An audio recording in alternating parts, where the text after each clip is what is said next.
ახლა მე ადიგენის სოფელ შოყაში დამეწყრილ ზონაში დავდივარ. რამდენიმე საათის წინ ეს დიდი ზომის ქვები, ხეები და სხვა ნარჩენები ამ ტერიტორიაზე არ იყო და ნაცვლად აქ საქონლის სადგომი იყო მოწყობილი, თუმცა ვერც შენობა და ვერც შიგნით მყოფი ცხოველები მეწყერს ვერ გადაურჩნენ. შემთხვევა გუშინ 21 ივლისს მოხდა. როგორც ადგილობრივები გვიყვებიან, უეცრად მცირე ზომის ნაკადული დიდ მდინარედ გადაიქცა, რომელმაც დიდი ზომის ქვები, ხეები და სხვა ნარჩენები ჩამოიტანა. ტერიტორია ახლა ასე გამოიყურება.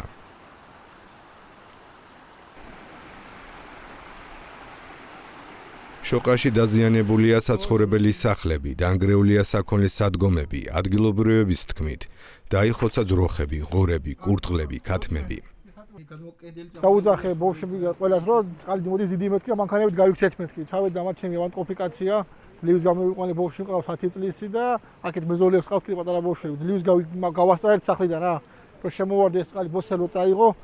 უკვე ვეღარაფერი ვარ, ტრაქტორი მეყენა აქა, საქონელი, ღორები მყავდა. წაიღო თლიან ბოსელი, ეგ სახლი თლიან დაანგრია კიდე კედლები, წყალია კიდე შიგნი. წყალი აქ საერთოდ არ მოდიოდა. პატარა შლანგი, ასეთი წყალი მოდიოდა, მეტი არ მოდიოდა წყალი აქ. სხვა არაფერი მოდიოდა აქ წყალი. 33 წელი აქ ვარ და წყალი ასახელ და მინახია ჯერ საერთოდ აქ არაფერი წყალი რა, საიდან მოხდა ეს ძალიან დავიცი. ადგილობრივების თქმით, სოფელში მეწყერმა 4 ოჯახის საცხოვრებელი დააზიანა და მათ მერიისგან მიიღეს დაპირება ალტერნატიული ფართით უზრუნველყოფაზე. ეს ჩემი ბოსელია, ის ჩემი სახლია იქით.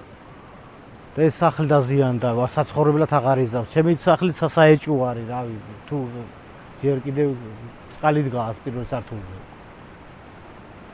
საცხოვრებელი ტექნიკა შიგნით თუ რამე მქონა, ყველაფერი დავლა პირველ სართულზე, ყველაფერი გაფრჩებული არის. კუხნა, სარეცხი მანქანა, მაცივრები, რავი, ყველაფერი გაფრჩებული არის. დღეს დილიდან დაიწყო გუშინ უკვე გზა გვიანერი. გუშინ წუხელის გზები გაასუფთავეს უბრალოდ სოფლის გზები და დღეს გააწუთავეს ახლა. ეს კოსელი სუდაზიანებიდან აღარ ვარ. არა, ეს აღარ ვარგია საერთოდ. ცხოველები, ფრინველები.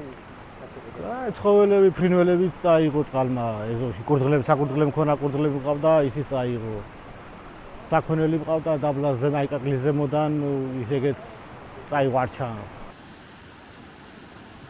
სოფელ გომაროს მსგავსად ჩვენ ადიგენის მერიისგან დაზიანებების და ზარალის შესახებ პასუხები ვერ მივიღეთ. მერი მთელი დღის განმავლობაში არ გპასუხობდა.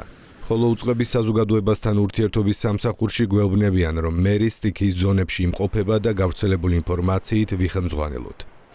რა წერია მერის მიერ გავრცელებულ ინფორმაციაში? ადგილზე მუშაობს სპეციალური ტექნიკა, ოჯახები გადაყვანილია უსაფრთხო ადგილზე და უწყებაში შექმნილია სპეციალური კომისია ზარალის დასადგენად.